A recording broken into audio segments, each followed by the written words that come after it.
Listo, pues podemos ir comenzando a la sesión número 2 del Seminario de Análisis Institucional de este trimestre.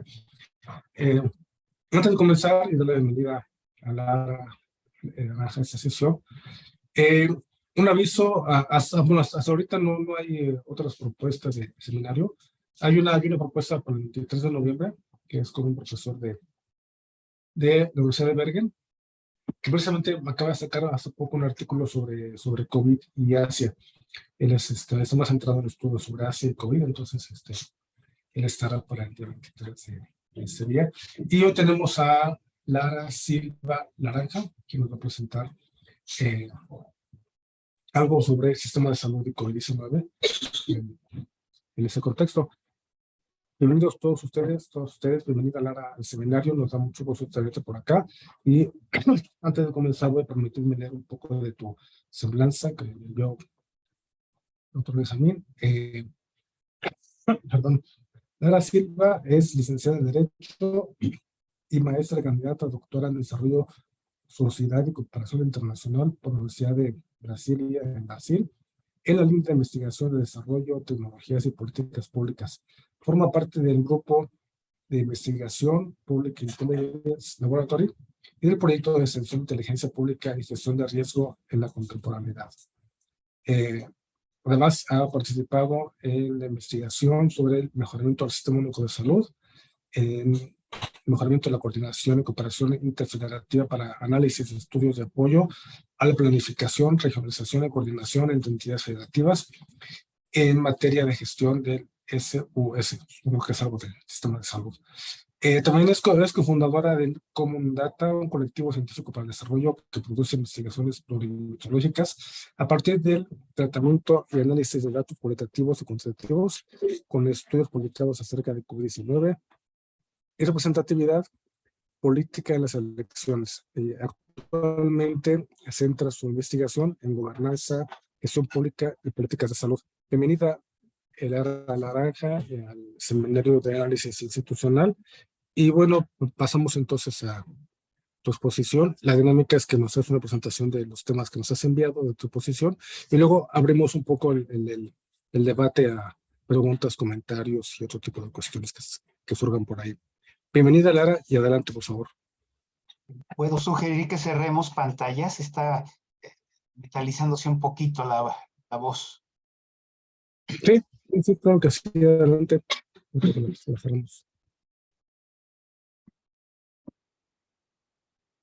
Listo, Lara. Hola, buenos días a todos y todas. ¿Ven mi pantalla? ¿La presentación? Sí, la estamos viendo. Sí, sí se ve. Sí, gracias. Bueno, voy a dispensar mi presentación y esta ponencia es para que sepan cómo se pasó un poco la situación de la pandemia en Brasil y la gestión de las políticas de salud por la COVID-19 en el Sistema Único de Salud de Brasil. Así que voy a presentar un panorama del SUS y cuáles son los factores que fueron decisivos para el peor manejo de la pandemia del mundo. Y esto se parte por tres partes. Un poco de presentación del Sistema Único de Salud brasileño, la situación de la pandemia en Brasil y la gestión de la salud en la pandemia. Bueno, el Sistema Único de Salud brasileño es el más grande sistema de salud pública del mundo, atiende actualmente 212 millones de personas, que son los ciudadanos brasileños, pero no solo de ellos. En 2019, 72.1% de los ciudadanos solo tenían acceso a los servicios de salud vía SUS. Así que es muy importante para nosotros este sistema y su creación para mí es súper reciente, es de 1988, con el texto constitucional, nuestra constitución después de la redemocratización de Brasil. Así que en este texto se fue creado SUS y se pone la salud como un derecho fundamental brasileño. Y esto quiere decir que para cambiar estos principios, para cambiar cómo se maneja el sistema de salud es un poco más difícil, así como sus principios y su organización, porque son constitucionalizados. Y el sistema tiene como programas de referencias mundiales, principalmente Programa Nacional de Inmunización. Son más de 20 vacunas gratuitas que son compartidas por toda la población. Hay una estrategia de salud familiar, de prevención. Hay una farmacia popular y de alto costo para que las personas que no tengan acceso a unos medicamentos puedan tener. Y el tratamiento de VIH siempre fue una referencia desde los años 2000, por ahí. Bueno, hay 6 principios principales del sistema de salud. Uno es la universalidad, así que todos tienen acceso. Otro es la integralidad, un tratamiento completo se pasa por el SUS. Equidad para una forma de reducción de desigualdad socioterritoriales en el país. Por organizativos tenemos la regionalización y jerarquización, es la división de regiones de salud y cadena de niveles de atención de salud. Así si tienes como una gripe, no vas al hospital más capacitado para eso, sino ingrese por bajo y vas a ver sus niveles de necesidad de atención. La descentralización y el comando único también son un principio. La descentralización pone el municipio como el principal actor de la política de salud y solo una secretaría ordena la política en cada ente federativo. Y por fin la participación popular, que participación social en todo el proceso, desde la implementación de las políticas hasta su control. Y puso como esta medida aquí para entendemos cómo se organiza el federalismo brasileño y el plan ascendente de la salud. Yo llamo el federalismo brasileño de tridimensional porque hay 3 tipos de niveles federales, de entes federados, que poseen capacidad y autonomía de autorregularse, autolegislarse, y esto es muy importante para decir. Así que hay muchos municipios en Brasil, son 5.570 municipios. En 2022, estos municipios, en razón de la salud, solo de la salud, son organizados en 450 regiones de salud. A nivel estadual y otro nivel federativo, son 26 estados y el Distrito Federal. Y arriba hay el sistema, hay el nivel federal. Y estos constituyen un plan ascendente de la salud. Así que se piensa la salud a nivel municipal y se va subiendo hasta que se llega a nivel federal, y luego se pasa lo mismo con unos programas específicos que son de interés de la población.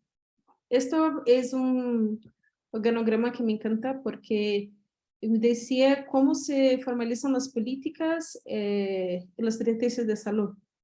Tenemos 3 ejes principales. Uno son los organismos ejecutivos que tenemos, el ministerio, las secretarías estaduales, las secretarías municipales. Hay un componente de participación que son las conferencias y los consejos de salud. Y hay las comisiones de gestores públicos, que son con los secretarios de salud, municipales, regionales, estaduales. Así que SUS tiene una gestión participativa, o sea, las decisiones también son colegiadas. Poco se hace como solo. Todo es colegiado, pero hay solo una persona firmando los documentos, pero las decisiones son tomadas en conjunto. Y bueno, Antes de la pandemia, estos son los datos de antes de la pandemia, que son para demostrar el nivel de desigualdad socioespacial y económica que existía en Brasil por la salud, por el tema de salud. Bueno, en marzo habían 13.6 camas hospitalarias por 100.000 habitantes, mientras que los planos privados tenían 62.6 camas por 100.000 asegurados, o sea, casi 4 veces más. Brasil tenía 45.800 camas de UCI, más en la red privada que la red pública, y en diciembre de 2019, solo 11 estados tenían más de 10 camas de UCI para cada 100.000 habitantes. Sí, 50 de esas camas estuvieron ocupadas. Es muy poco, y esto es un escenario que creo que no se puede lograr combatir una epidemia cuanto más una pandemia. Bueno, los datos de la pandemia de Brasil. Voy a poner estos vídeos que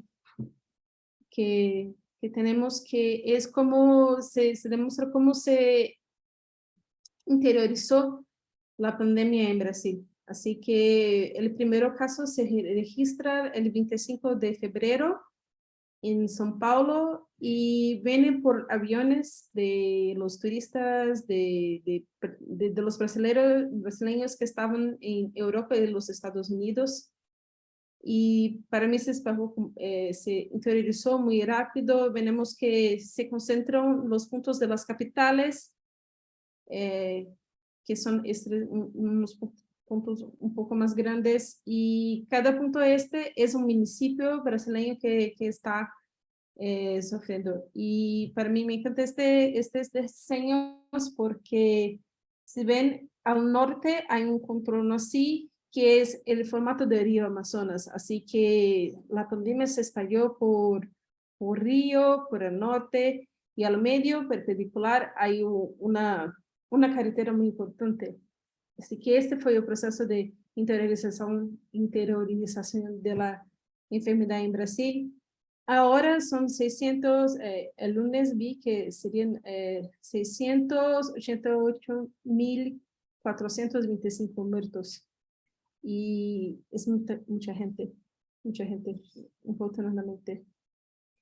Y en este escenario en Brasil, puedo decir que había 4 conjuntos de problemas en relación a la pandemia. Uno son las comorbilidades sociales, la crisis discursiva argumentativa, la crisis de colectividad, solidaridad y la crisis de gestión. Comorbilidad social es un concepto que estoy trabajando con unas otras investigadoras en Brasil, que entendemos que son las patologías sociales que existen en el mismo territorio. Y estos son efectos de la vulnerabilidad y la desigualdad que existe socioeconómicas, pero no solo esto. Pues, así que identificamos que cuanto más comorbilidades sociales un territorio, un municipio tiene, más grande fue su tasa de insuceso en combatir estos problemas, que estos son problemas anteriores que ya existían en el territorio. Por la crisis discursiva argumentativa, creo que esa es la más grande, porque esto es Bolsonaro, el presidente de Brasil, hasta enero. Y el presidente, él hizo varias declaraciones negacionistas que redujeron la gravedad de la pandemia. En abril de 2020 ha dicho, y lo siento, ¿qué quieres que haga? Cuando preguntado por los muertos de COVID. Y este pensamiento no ha cambiado, porque 2 años después ha dicho sobre la mortalidad infantil de los niños en Brasil, ha dicho, unos niños murieron, sí, fallecieron, lo siento, pero es un número insignificante. Hay que tener en cuenta que se tenían comorbilidad también. Esto es su postura por todo el proceso de la pandemia, y durante esto también incentivó el uso de cloroquina y ivermectina, que son remedios que sin evidencia científica que funcionan, en verdad no funcionan. No respondió a más de 100 correos electrónicos de Pfizer en 6 meses, así que tardó muchísimo el proceso de empezar a vacunarse. Y en Brasil había dos consorcios de vacunas. Uno es en Butantan, que es un contacto con Sinopharm, y otro es Fiocruz, que es una entidad de salud de Brasil, que había un consorcio con Oxford a hacer AstraZeneca.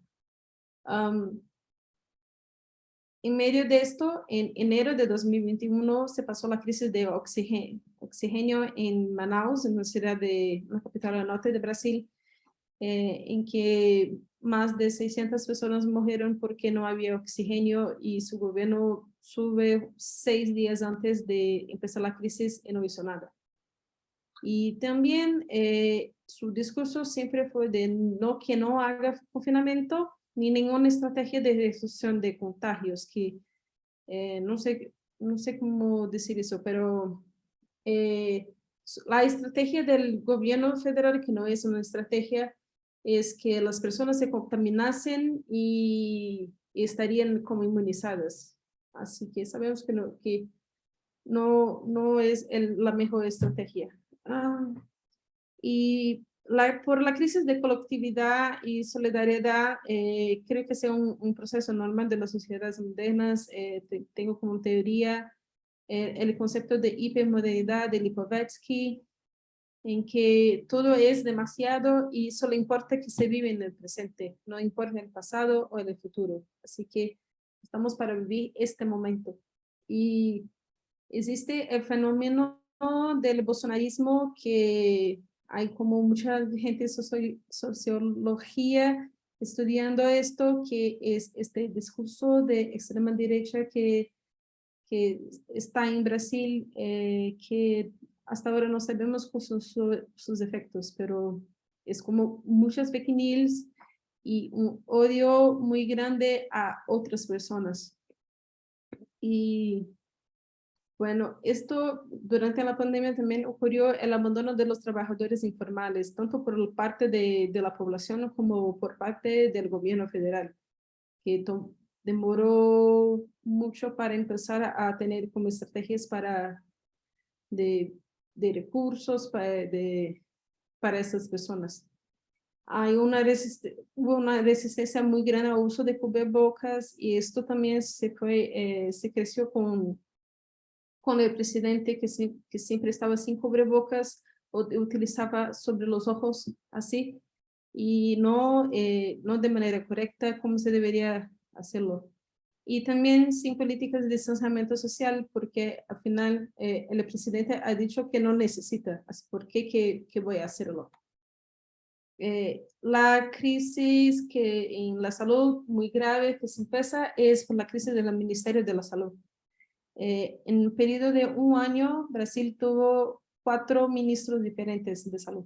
Se empezó con Mandetta, que es un médico, que es político también, y siempre tuvo como agenda de liberar el fin del SUS constitucional. Así que siempre ponía como secretarías para privatizaciones y todo, y hacía un trabajo para que el sistema de salud estuviera privatizado al fin del gobierno. Esto no se pasó porque, como una persona humana, se vio que en una situación que era necesario hacer el confinamiento, e incentivó a la gente a seguir las medidas de la Organización Mundial de Salud. Y ganó un protagonismo muy grande porque era la persona más razonable del gobierno de Bolsonaro, que decía, bueno, gente, por favor, se queden en casa. Y fue despedido por desacuerdos con el gobierno federal acerca de el distanciamiento sano, el uso de cubrebocas y todo. Esto se encerró con su dimisión. Después tuvimos otro médico, Nelson Teich, que también era a favor del confinamiento social y distanciamiento, y sufrió presiones muy grandes por parte del gobierno para cambiar el protocolo de tratamiento de COVID, para poner como cloroquina y ivermectina en el tratamiento para que todos un protocolo padrón de tratamiento de la enfermedad, y ha dicho que no. Y con estos desacuerdos renunció. Dice que no estaría más al frente del Ministerio de la Salud. Por tercero, fue un general del ejército que se llama Eduardo Pazuello. Se quedó un poco más tiempo y era como un brazo más de Bolsonaro en las políticas de salud. Y lo ha dicho, uno manda, el otro obedece. Así que no había nada que el gobierno no quería que hiciese con la salud, que Pazuello no lo haría. Y su gestión fue marcada por el retraso en vacunas, esta crisis en Manaus que se pasó en enero de 2021, tuvo como récord de tasas de mortalidad más de 3.000 muertes por día, y por una presión popular de que no había un proceso de vacunación efectivo, y por estos escándalos de corrupción también en la compra de vacunas, en India también, y por parte de una presión política que hicieron Bolsonaro, el centro político, que llamamos de centro, los políticos de centro de Brasil que dominan la política, fue despedido. Y por fin, el cuarto ministro de Salud, Marcelo Queiroga, que también es médico, siempre decían que era un Pazuello de adelantar, que hace lo que Bolsonaro quiere. Así que no hubo un plan nacional de vacunación. Hubo como estrategia que necesitaba priorizar grupos de riesgos y todo, pero no hay una campaña de vacunación. El ministro dice que vacuna a quien quiere, que es más importante la libertad que la vida. Y ahora tuvo unos problemas con el retraso de vacunación de niños. Ahora en Brasil no hay más vacunas para niños y tenemos como tasas más grandes de mortalidad ahora. Y ahora enfrenta la crisis de la vacunación de polio. Es la primera vez que hace como una campaña para que las personas se vacunen, que es para poliomielitis, que ya tiene como un caso confirmado en Brasil y va a ser un problema muy grande de salud. Y durante este periodo de la pandemia, el apoyo jurídico fue muy necesario. La existencia de las leyes, de la existencia de un proceso constitucional fuerte. El primero, que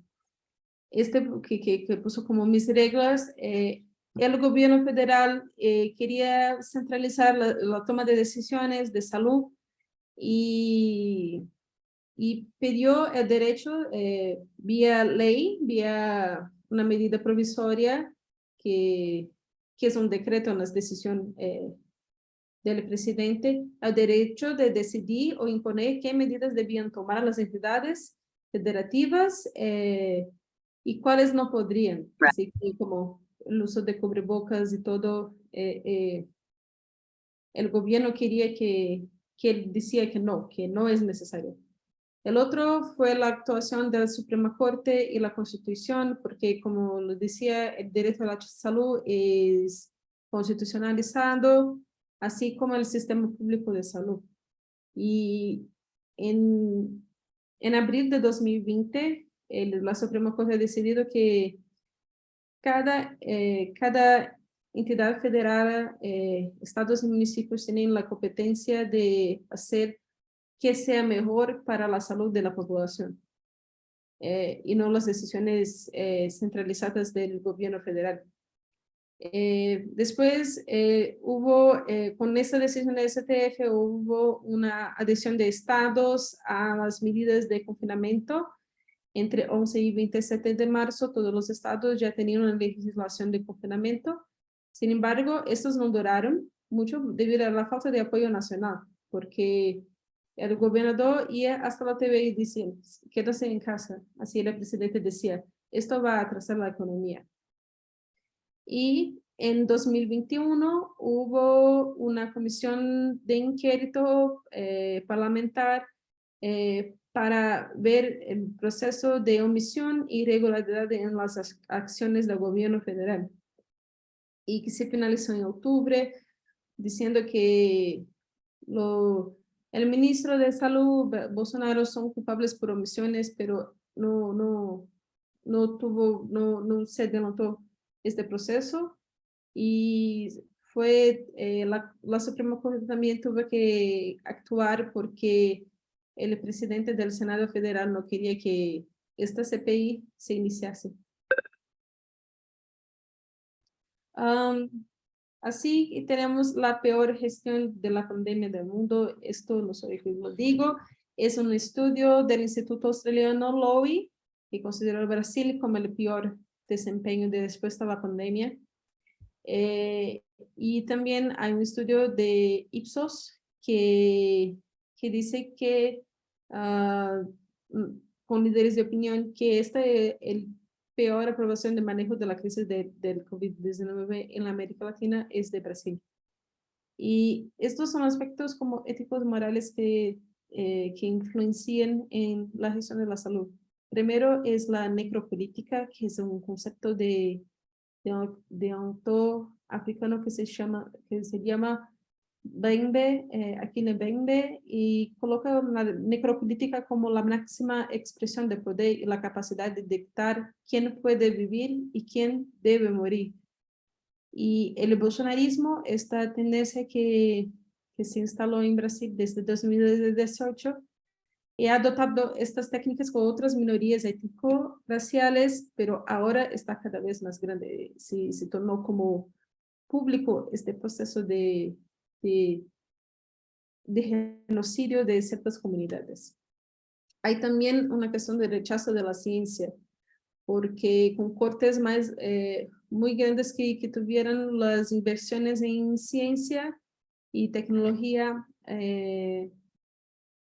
ya hacer ciencia en Brasil ya es muy difícil, pero ahora hay un grupo de personas muy influentes como el presidente que dice que la ciencia no es para nada. Así que la toma de decisiones no son basadas en evidencias y eso no es un factor decisivo para la toma de decisiones. Bueno, el problema de la actuación del gobierno federal, estos cambios de ministro hicieron que nunca hubiera una política de salud efectiva, porque siempre se cambia y siempre se empieza como del inicio. Después tuvimos como cortes profundos de presupuesto. En 2020 el presupuesto era un pase de 600.000 millones, en 2021 126 millones, o sea, una reducción de 79%, que es muy grande. No hay como hacer una política de salud que sea efectiva con ese presupuesto para 12 billones de personas. Hubo también ese intento forzado de descentralización, como decía anteriormente. La descentralización es un aspecto muy fundamental en la política de salud de Brasil, y durante la pandemia intentó descentralizar lo más posible el poder de decisión de los estados y municipios. No logró, pero esto retrasó mucho el proceso de toma de decisiones también por las políticas de salud por parte de los estados y de los municipios. Y esta cuestión más grave que es una cuestión de salud pública es el tratamiento preventivo y el distanciamiento vertical. Desde 2020, Bolsonaro incentiva el uso de cloroquina y ivermectina como tratamiento. Hay unos casos de corrupción muy grandes envolviendo eso, y también siempre fue un defensor del aislamiento vertical. Así que dosis de personas con comorbilidades se quedan en casa, el resto necesita salir para trabajar porque si no atrasa la economía. Y los estados y los municipios pueden actuar hasta cierto punto. Así que fueron los organismos competentes para hacer algo por este proceso si no tuviéramos como municipios, estados independientes, el problema de la pandemia en Brasil sería muy más grave. Y bueno, la postura negacionista del gobierno federal y a falta de coordinación nacional obligó que estados y municipios tuvieran como ampliadas sus capacidades estatales, porque tuvieron que tomar decisiones, si no su población estaría muriendo más que ya murieran. Pero muchos municipios y regiones carecen de estas capacidades de inversiones también, dejando que a las ciudades y los ciudadanos a merced del caos. Los confinamientos también fueron una cuestión muy grande que marca esta falta de coordinación y articulación por parte del gobierno federal, porque el confinamiento se pasó por los estados, pero no duró más que 1 o 2 semanas, porque el presidente siempre decía que las personas deberían estar en la calle. Otro ejemplo también que demostró la importancia de órganos autónomos, de entes federativos autónomos, fueron las campañas de vacunación. El gobierno federal no incentivó, al contrario, dice que es una cuestión de elección personal, vacunarse o no, y los estados intentaron comprar las vacunas y ya se pasaba mucho tiempo, no había más vacunas para comprar. Y porque esperaban que el gobierno federal lo hicieran y se tomó mucho tiempo. El estado que más logró esto fue São Paulo, porque ahí había hecho inversiones al inicio de la pandemia por el proceso de creación de vacunas. Entonces, São Paulo tuvo más vacunas para su población. Y esto es una ventana de oportunidad en el inicio de la pandemia que se cerró muy rápido, porque el tiempo inicial de acciones porque sabíamos un poco qué se pasaría más adelante, porque víamos los noticiarios con qué se pasaba en Europa, qué se pasaba en el resto del mundo, y esta ventana de oportunidad estrecha no fue utilizada como debería. Y las consecuencias al sistema único de salud para mí son los problemas de coordinación y articulación, porque no hubo coordinación por parte del Ministerio de Salud para acciones de enfrentamiento a la pandemia, y hubo un gran esfuerzo de los gobiernos del ACRE, pero sin apoyo y sin recursos fue imposible actuar efectivamente. Eso también hay una consecuencia por la cultura de salud de los ciudadanos, porque ahora ya no creen en la ciencia, ya no creen en evidencias, y esto va a afectar como la relación que las personas tienen con su salud. Y esto es es la continuación del desmantelamiento de la salud, porque los recortes de presupuesto cada vez más sensibles, no hay cómo hacer programas de salud que sean efectivos. Así que las personas creen que la salud está mala, pero es porque no hay inversiones suficientes y van a pedir para que se empiece el proceso de privatización, de tercerización de los servicios de salud. Y bueno, esta presentación tiene son hechas con 3 investigaciones que tuve a lo largo de estos 2 años sobre comorbilidades de COVID, esto que presenté al inicio. Hay una continuación que presentamos en un congreso en IGAP hace unos 2 meses, y el otro sobre las capacidades estatales en el contexto de la pandemia que presentamos en mayo de este año. Así que es todo. Vale, muchas gracias.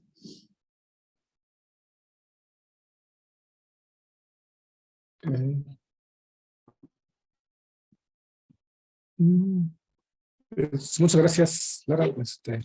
Eh, todavía estamos viendo tu pantalla. No sé si quieras dejar de compartir. Perfecto, muchas gracias. Sí, ya estamos aquí. No, pues muy interesante, muy ilustrativo el caso que presentas y yo tendré por ahí un par de preguntas, pero bueno, dejamos ahorita abierto esta sección para comentarios, preguntas de la audiencia. ¿Quién dijo yo por ahí? ¿Quién quiere comenzar? Tengo aquí en el orden que vi para estar.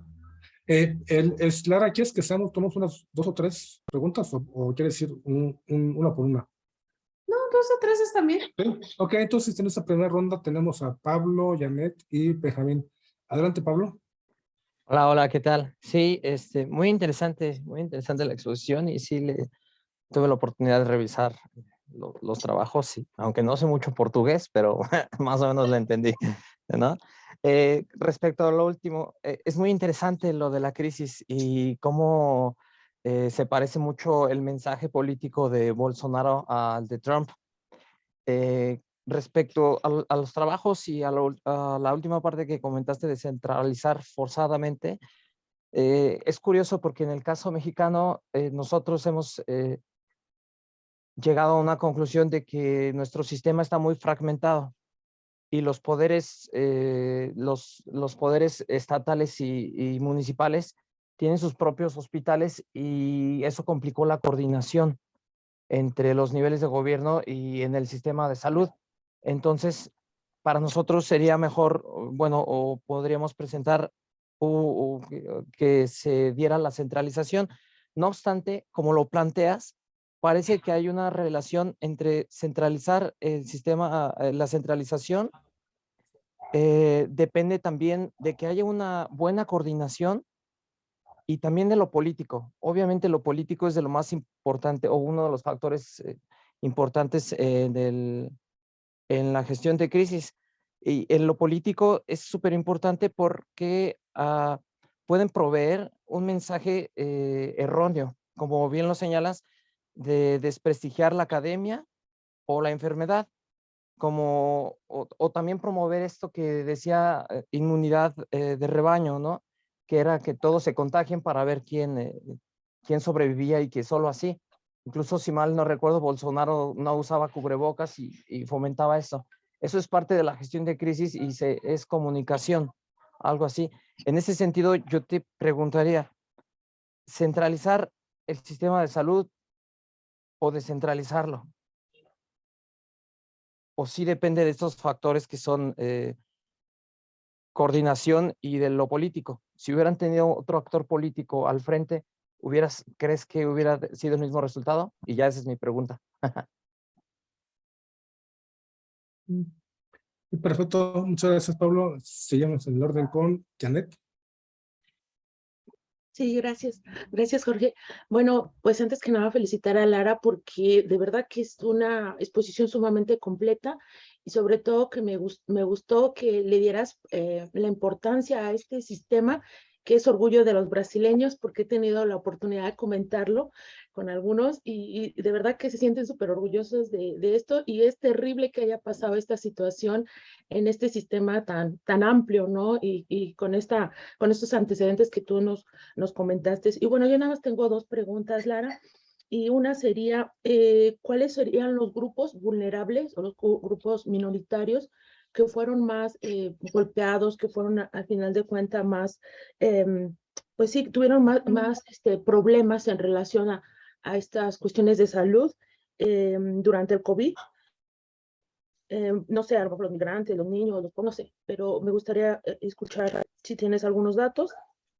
Y por otro lado, dada las evidencias que existen en relación no nada más al discurso, este discurso, pues podremos decir en contra de las vacunas y este discurso de Bolsonaro también tan terrible que no nada más es en cuestiones de salud, sino en otros aspectos. ¿Cómo es posible que no haya lugar a responsabilidad cuando no estamos hablando solamente de negligencia, sino más allá, ¿no? Tú hablaste de necropolítica, de esta gestión de la muerte, y que esta comisión de investigación pues no haya al final de cuentas encontrado elementos. Entonces yo aquí te quiero preguntar, ¿qué se necesitaría según pues tu contexto demás para que se le pudiera responsabilizar al presidente por estas cuestiones que sí son sumamente graves? Gracias, Lara. Muchas gracias, Janet. Tomamos una más de Benjamín y Ada para la siguiente sección. Adelante, Benjamín. Gracias, Jorge. Lara, yo sigo conversando más contigo, revisando material de Brasil y sigo aprendiendo de ti. Tengo dos preguntas y voy en la segunda muy de la mano de Pablo, lo cual no es extraño por todo lo que hemos trabajado junto con Pablo y también con Jorge. La primera, tú nos dices que entre los principios del SUS está la participación popular. ¿Cómo se expresa esta participación popular? Puedo entender muy claramente las otras: la universalidad, integralidad, la equidad, la regionalización, la jerarquización, la descentralización y el comando único, todo eso sí. Pero ¿cómo opera la participación popular como un pilar, un principio del SUS? Segundo, como dijo Pablo, en estos asuntos de descentralizar o centralizar las decisiones es muy importante en una crisis. Desde la perspectiva de gestión de crisis que hemos trabajado nosotros, un asunto como el COVID pone en el estrés máximo a las instituciones, entonces permite examinar realmente cómo funcionan, sus debilidades, las miserias de nuestras instituciones en nuestros países. Entonces, en México no solamente tenemos un sistema de salud fragmentado, 6 instituciones a nivel nacional, te he dicho en otra ocasión, pero nuestra ley, la ley federal, permite que el gobierno federal toma la iniciativa y decide las medidas generales que deben de aplicarse. Siempre hay espacio para que los gobiernos subnacionales, los estados, 32 en México, pueden hacer cosas, y muy poco para los municipios. Yo te he dicho en otra ocasión que los municipios en México no tienen funciones en el sistema de salud. Muy bien, partiendo de esta idea. En Brasil, por una ley extraordinaria, se centralizan las decisiones. Y esto permite que un liderazgo poco afortunado, muy despreocupado de su gente, tenga un manejo desastroso de la crisis. Pero ¿qué pasaría si ese liderazgo fuese otro? Por un momento vamos a pensar, ¿y si esta crisis hubiera sucedido ya con el gobierno de Lula, que por fortuna tú y yo compartimos que va en enero a estar nuevamente gobernando en Brasil? Es decir, depende del liderazgo. ¿Qué tanto piensas tú que el tipo de líder, el tipo de gobierno, tiene que ver con descentralizar las decisiones o centralizarlas? Esas dos preguntas. Muchas gracias. Muchas gracias, Benjamín. Si quieres, gustas, Lara, a ver respuesta a esas 2 preguntas de ese bloque, y luego pasamos a otro bloque en el orden que tengo aquí, que es Ada y luego Tania. Pero ahorita, adelante, Lara. Ok, muchas gracias. Bueno, voy a empezar respondiendo a Pablo y Benjamín. Bueno,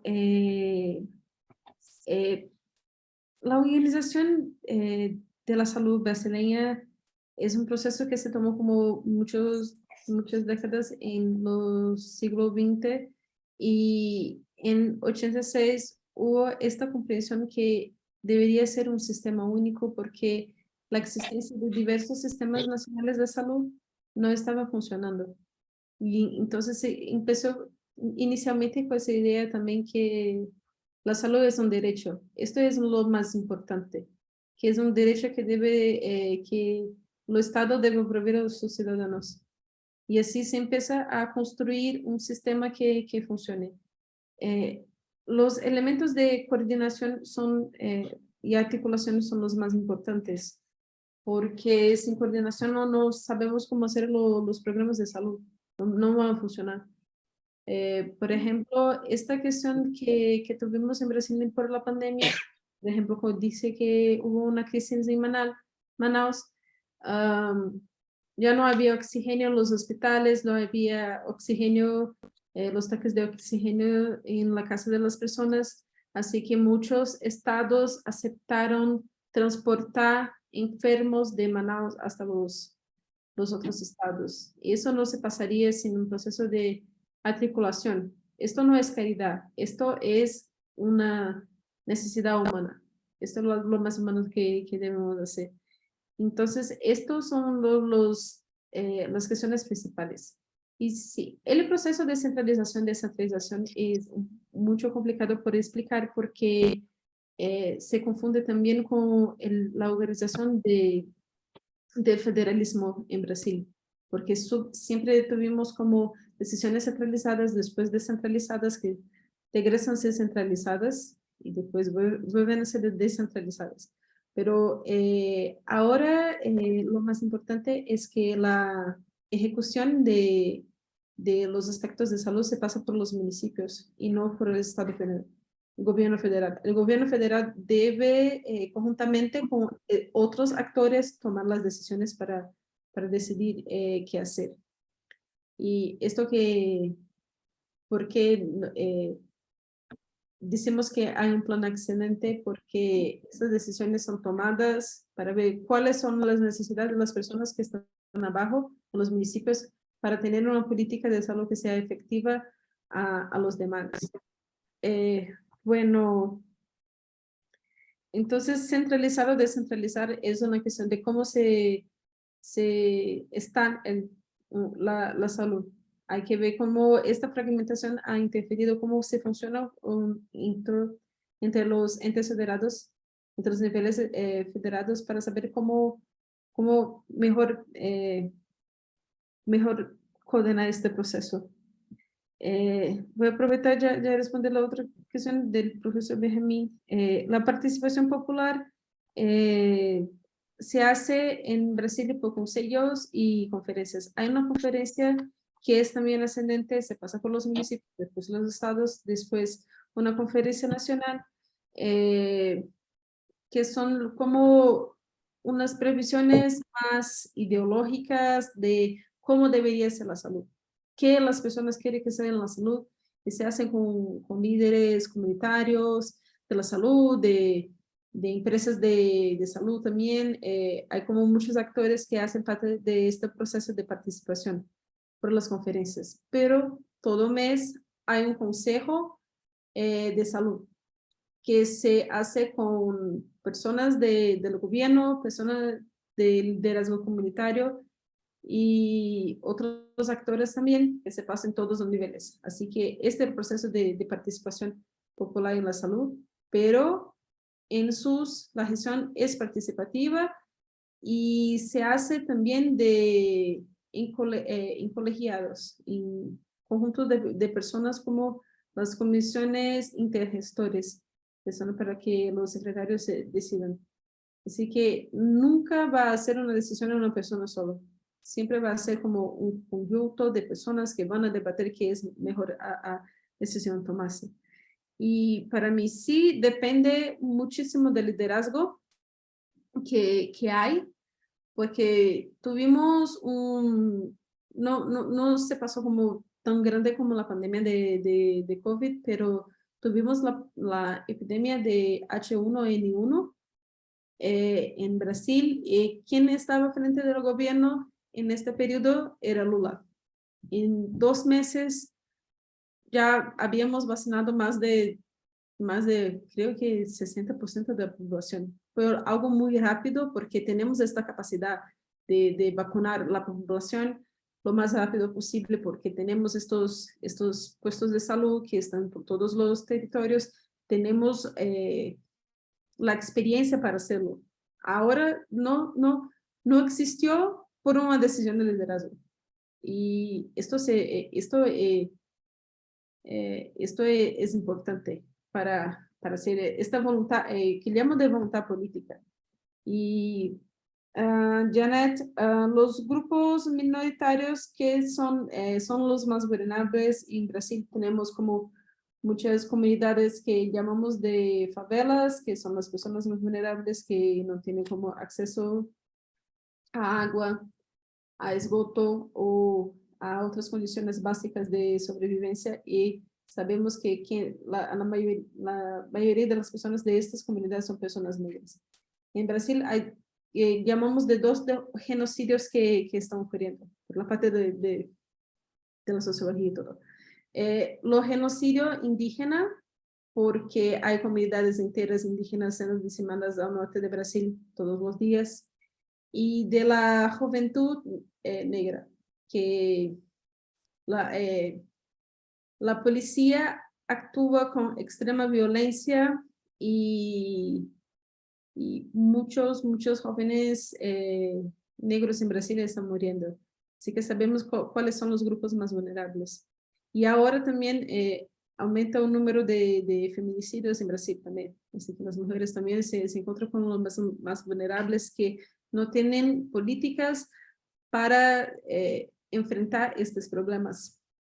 Y por la cuestión de la responsabilización, esperamos que en el futuro las cosas van a estar un poco mejor, porque Bolsonaro tiene como un apoyo muy grande político en Brasil, de parte de la población también. Mucha gente cree que actuó bien, que COVID fue solo un proceso normal, que las personas murieron porque un día van a morir. Y esperamos que el Tribunal Penal Internacional actúe en este sentido para ver si son crímenes contra la humanidad, porque para mí sí, son crímenes contra la humanidad, la forma que hizo las cosas acontecerem. Y profesor Benjamin, después te paso mi disertación, que son exactamente sobre estos procesos de participación. Es que terminé. Perfecto, muchas gracias, Lara. Seguimos en el orden que tenemos por acá. Adam, adelante. Hola Lara, buenas tardes. Felicitaciones, me parece un tema interesante el que estás exponiendo o el que expusiste. Para ser honesta, es un tema nuevo para mí. No estoy muy familiarizada con este tema. Sin embargo, bueno, creo que yo tenía una pregunta que ya me has contestado. La pregunta es, ¿qué mecanismos de coordinación institucional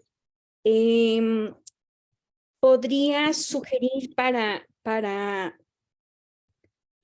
enfrentar otra posible crisis?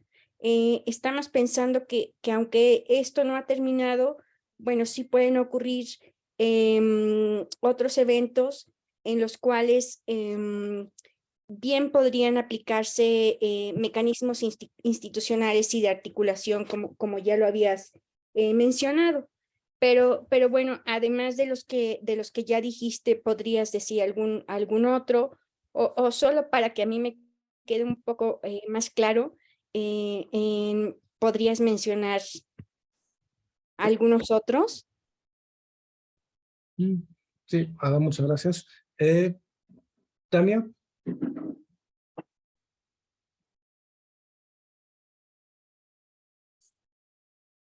Sí. Ahí voy. Okay. Hola. Pues a mí me gustó mucho el tema. Igual traté de leerlo en portugués, lo que mandó. Creo que sí le entendía la mayor parte de las cosas. Me gustó mucho en particular el cuaderno de no me acuerdo cómo se llama, en donde hicieron el estudio de las comorbilidades sociales. Y bueno, buscando, por ejemplo, en el estudio que ustedes hicieron, después de su análisis de componentes principales, el clúster 2 es el que aparece con mayor número de comorbilidades sociales y es el que se ve que fue más afectado en cuanto a esto de la pandemia, en número de casos y de muertes. Me llama mucho la atención que esta zona es donde está la de la Amazonía, ¿no? Entonces es, digamos, o sea, como que a mí me hace mucho sentido, yo soy bióloga, entonces, con todas estas proyecciones de cambio climático, que las zonas que son más vulnerables climáticamente y demás, son también las que tienen mayor desigualdades socioeconómicas, socioterritoriales y demás, y que como ya se había proyectado en muchos estudios de Naciones Unidas y etcétera, estas son las zonas que así como van a ser las más afectadas por el cambio climático, también son las más propensas a epidemias y pandemias, ¿no? Y creo que el estudio que ustedes hacen, pues ejemplifica bastante bien esto, puesto que ese clúster número 2 es el que aparece con estas mayores problemáticas en cuanto a COVID. Y entonces me hizo muy interesante. Y bueno, me parecen muy acertadas también sus conclusiones en este estudio en cuanto a que se necesita un esfuerzo colectivo de unir academia, el gobierno y la participación pública para poder hacer frente a estos desafíos que cada vez se enfrenta más la humanidad en general. Entonces, mi pregunta es, dada la situación que además nos describiste en tu exposición, de la situación política particular en Brasil y el desacuerdo entre los niveles federales, estatales, municipales y la negación de la ciencia y demás, ¿cómo piensas tú que se puede lograr o empezar a lograr este esfuerzo colectivo, en particular en Brasil, ¿no?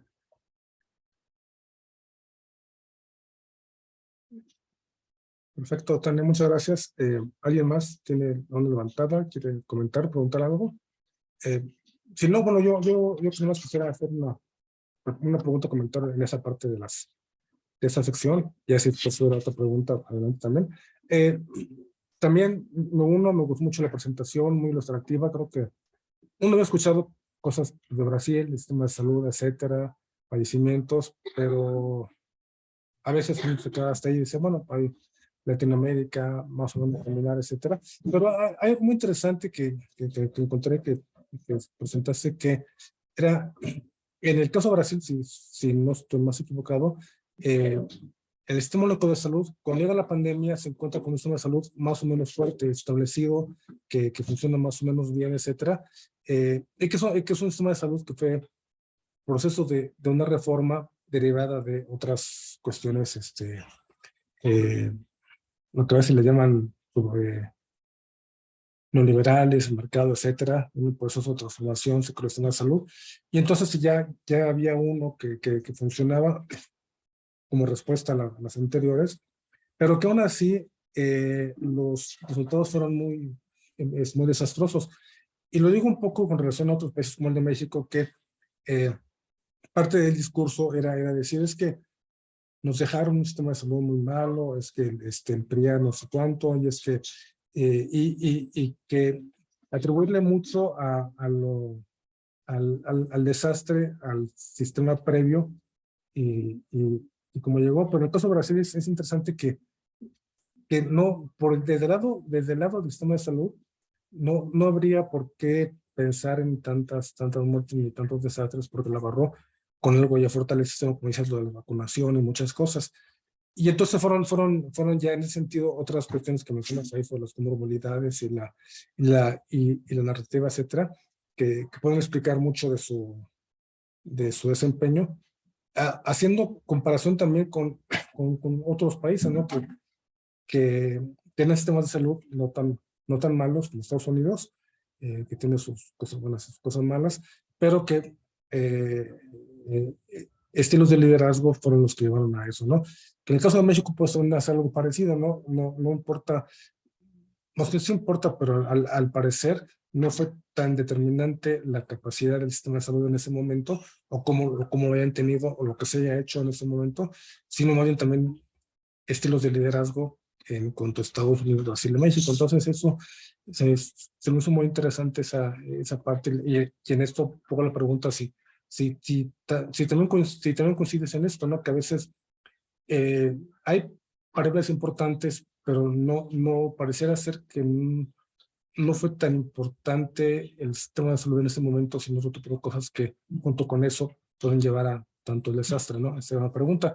Y la otra es que, bueno, ahorita no está Carlos por acá, pero algo que venimos trabajando con Carlos es que en cuanto al COVID y políticas, pues sí, sale un poco de lo que pasó, al confinamiento, los indicadores, etcétera. A veces son los estados, a veces municipios, etcétera, pero la población migrante pareciera estar un poco desdibujada de todo esto, ¿no? Porque nos hablas de 600,000 muertos o más, bueno, que además de eso, no sé si sea lo mismo que en México, que hay una cifra oficial de 600,000 muertos y que puede haber otra cifra hasta del doble que no se contabiliza como tal, ¿no? Entonces creo que también puede haber sido eso, pero a lo que voy es que ¿qué hay acerca de esa población migrante en Brasil? ¿Cómo le fue durante la pandemia? Pensando sobre todo en los procesos de migración, no sé si hay muchos de Venezuela para Brasil. Entonces, o población migrante de otros países hacia Brasil, ¿qué tanto les afectó? Y cómo, si hubieron algunas políticas públicas dirigidas especialmente a la población migrante frente a COVID. Serán esas las preguntas que tengo hasta ahorita, ¿no? Claro, pero muy interesante. Creo que abre mucho la perspectiva a nivel mundial. Y también creo que también refuerza un poco la idea que venimos trabajando de la importancia de los estudios comparativos en gestión de crisis de COVID a nivel mundial para saber un poco qué fue lo que pasó y dejar a un lado ciertos mitos que han sucedido. Entonces, si quieres comenzar con esa sección, ya terminando, vemos si hay más en ese aspecto. Ok, muchas gracias por las cuestiones. Bueno, respondiendo a Ada, ¿qué mecanismos de coordinación institucional para evitar futuras crisis? Esto es un tema que abordo en la tesis que estoy trabajando, que es de pensar en mecanismos de gestión, instrumentos y hasta un modelo de gestión que se parten de una perspectiva de la sociedad de riesgo, porque esto se va a tornar cada vez más frecuente, no solo las pandemias, pero hay otros aspectos que siempre dejamos como el último momento, como una respuesta a una acción, y no como algo que ya está pensado para qué hacer en este momento. Así que por los desastres naturales vamos a tornar cada vez más frecuente, así que necesitamos pensar la gestión como algo que se hace preventivamente y no como una reacción a una acción natural, a algo que se pasa. Y es un concepto que estoy desarrollando en mi tesis, que es de inteligencia pública, justamente para crear estos mecanismos que sean más efectivos, porque ahora los que tenemos, sabemos que a veces funcionan, a veces no. Se depende como otros factores, así que pienso que pensar en problemas antes de que estos vuelvan a ocurrir es la mejor solución. Respuesta a Tania, gracias por comentar por este trabajo, porque es uno de los mis favoritos. Y sí, son dos clústeres que tenían como más muertes y más casos. Esto fue por el inicio de la pandemia, porque después no hubo tanta diferenciación en estos clústeres. Pero al inicio, estas poblaciones estaban muy vulnerables. El clúster 4 es el clúster que tiene como las capitales, así que hay mucha gente y no hay como controlar el distanciamiento, cuántas personas van a tener en cada casa, y por esto que creemos que fueron unos de los factores que hicieron este clúster 4 como muchas muertes también. Y el clúster 2 es de los más vulnerables, especialmente en la región amazónica. Y bueno, ellos estaban en el grupo, después fueron considerados grupo de riesgo, así que tuvieron la vacunación, así que se empezó la vacunación y después mejoraron un poco las condiciones de muertes por estas comunidades. Y sí, estas comunidades que van a afectarse más con los problemas climáticos, con los problemas de desigualdad también, esto va a afectar, creo que los próximos problemas y trabajar la reducción de desigualdad de estas comunidades creo que sea un esfuerzo muy grande que se pasa en los últimos años sin muy éxito.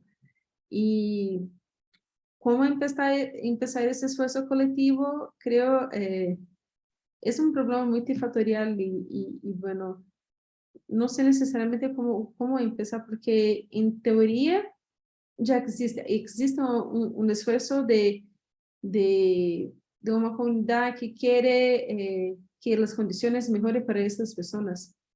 El problema es que no hay apoyo institucionalizado para esto. Así que los gobiernos no quieren actuar para la mejoría. No que sea como algo muy fácil, solo necesita como voluntad, pero ahora en Brasil, en la parte de Amazonia, hay muchas disputas territoriales por las personas que extraen madera de allá y los indígenas. Y esto es un problema que el actual gobierno no actúa fuertemente para evitar. Y estas comunidades están cada vez más susceptibles a los problemas de desigualdad. Y bueno, respondiendo a Jorge, el problema de la pandemia es que es un problema multifactorial, no es solo un problema de salud. Así que tuvieron como aspectos que fueron fundamentales para esto. Por ejemplo, existía en Brasil una ayuda de recursos a los más vulnerables, de las personas que estaban en trabajo informal. Y esto no es una cuestión de salud, pero es una cuestión de seguridad social que fue necesaria para que las personas no saliesen de sus casas y tomar riesgos mayores, más grandes de contaminarse. Y esto es un problema que creo que se pasó en todos los países, pero que para mí que hace diferente para tornar como esta cuestión de la peor respuesta a la crisis es el proceso de organización, porque tuvimos tiempo necesario y el primer ministro de Salud sabía de esto. Así que sabemos que no vamos a tener camas hospitalarias suficientes, sabemos que no vamos a hacer esto. Esto es un tiempo que fue muy importante para organizarse, pero que no nos organizamos. Y esto fue fundamental. Esto es un aspecto que está contenido en este reino de las políticas de salud, que es un aspecto fundamental. Este tiempo de organización que tuvimos y que no actuamos como era esperado para reducir el número de contagios y cómo sería el tratamiento de los enfermos. Y por la cuestión de inmigrantes, bueno, no sé los datos de inmigrantes de Brasil, afortunadamente, pero no hay muchos. No hubo nada en especial por los inmigrantes. Hay como mucha gente de Venezuela viniendo a Brasil ahora y no hubo nada diferente, al contrario. Hay una marginalización de los migrantes en la pandemia por cuenta de esto. En cuanto a servicios de salud y acceso a la salud, ¿hay diferencia entre algún migrante regular Venezuela con No. un ciudadano de Brasil? ¿O es igual? O No, no es sé. igual. Todos tienen, si un americano Ah. va a Brasil se enferma, puede utilizar, los migrantes también. ¿De vacunas también? ¿De vacunas lo mismo? ¿Funcionó igual? Sí, sí, los Ah, vacunas ok. fueron igual. No, sí, gracias.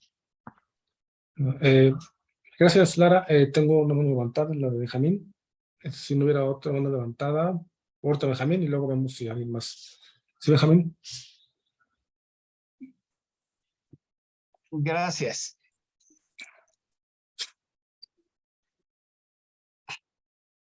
La descentralización en Brasil tiene un componente muy importante, que es que los municipios tienen facultades mucho más amplias. Me has explicado antes, Lara, incluso autonomía en algunos aspectos.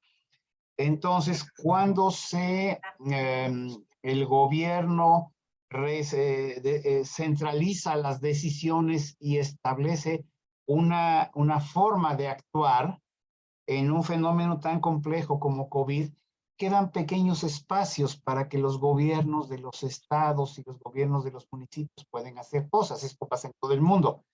Pero en Brasil, de manera particular, por las facultades que tienen los municipios, pueden hacer algo.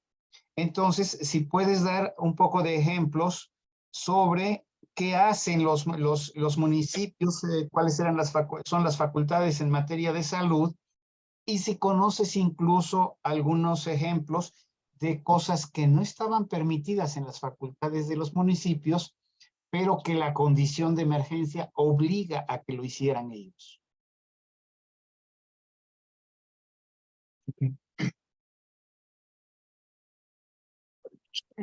Gracias. Hay unos ejemplos, por ejemplo, de cómo se pasó el proceso de vacunación. Creo que esto sea lo más importante. Y la compra de equipamientos de seguridad para los médicos también. Así que muchos municipios empezaron a comprar individualmente los equipamientos de seguridad porque el gobierno federal no compraba. Creo que sea un ejemplo importante o cuál va a ser el plan de vacunación que cada municipio va a tener, cómo va a ser, si van a la casa de las personas, sino porque esto no estaba definido y cada municipio tuvo una estrategia diferente y tenía como autonomía para hacerlo, la forma que vi que sería la mejor manera de conducir el proceso de vacunación. Y de quien no puede y hacen ya, no sé, esto creo que es un tema que necesito estudiar un poco más. De cuáles son las competencias que hacen a más.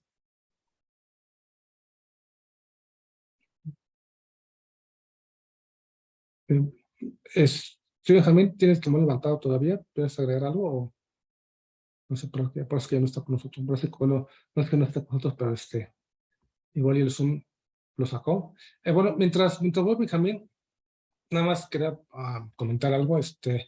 No, parte de lo que dices un poco de la respuesta del acceso a migrantes y toda la población, el Sistema Único de Salud en Brasil, hay elementos que, bueno, que yo no conocía mucho al respecto, había escuchado hablar, y hemos visto, por ejemplo, otras cuestiones de Brasil interesantes, como el presupuesto participativo, que luego se traslada a otras cosas, etcétera. Y aquí en México, de repente, hay una narrativa sobre el sistema de salud, que hay que ser como Dinamarca, y que los daneses, y creo que por pensar tanto en eso, obligamos un poco la mirada hacia sistemas más cercanos, de los que se puede aprender más, y no tanto pensar con los daneses, que también tienen cosas buenas, pero yo creo que sería otra cosa. Pero bueno, como una cuestión personal, creo que sería interesante. Si uno va a pensar ser como a otros lugares, pues dirigir la mirada a lo que pasó en Brasil con el Sistema Único de Salud, Incluso también algunas cuestiones como en Colombia, cuando está el proceso de reforma, etcétera, y y ver más lecciones de sistemas de salud y su funcionamiento en Latinoamérica para el caso mexicano que pensar en extremos escandinavos, ¿no? Ponemos los demás, pero una pequeña reflexión que me vino ahorita a la mente. Benjamín todavía no nos aparece. ¿Alguien más quiere hacer un comentario, pregunta, algo? Yo pensaba también un poco en la cuestión migrante que tienes Venezuela, Brasil, ¿no? Ahorita, que se ha ido mucho de Venezuela para Brasil. Colombia para Brasil no tanto, ¿verdad? Creo que, o sí, o es un poco mitad y mitad. No sé, esa pregunta ahorita que, no sé.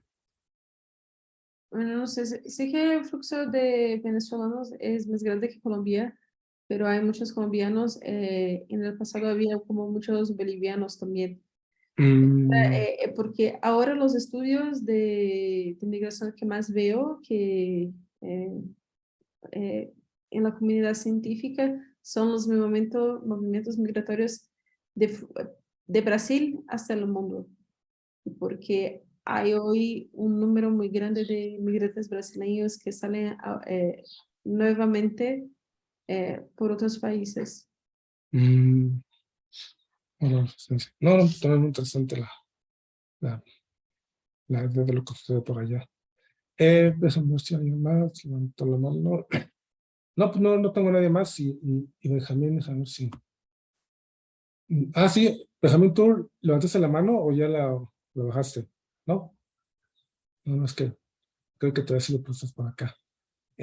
¿Alguien más? ¿Desea hacer un breve comentario, pregunta, sistema de salud de Brasil y COVID? ¿No? Entonces, si no hubiera otra cuestión, pues no queda más que agradecer a Lara por la excelente presentación del sistema de salud de COVID. Ojalá que las preguntas hayan sido interesantes para ti. Para nosotros nos fue muy útil lo que nos comentaste y también pues bienvenida al SAIN. Y de aquí en adelante, bueno, ya te estaremos proponiendo la lista del SAIN para que estés con nosotros participando. Pues muchas gracias, Lara, muchas gracias a todos, toda la audiencia.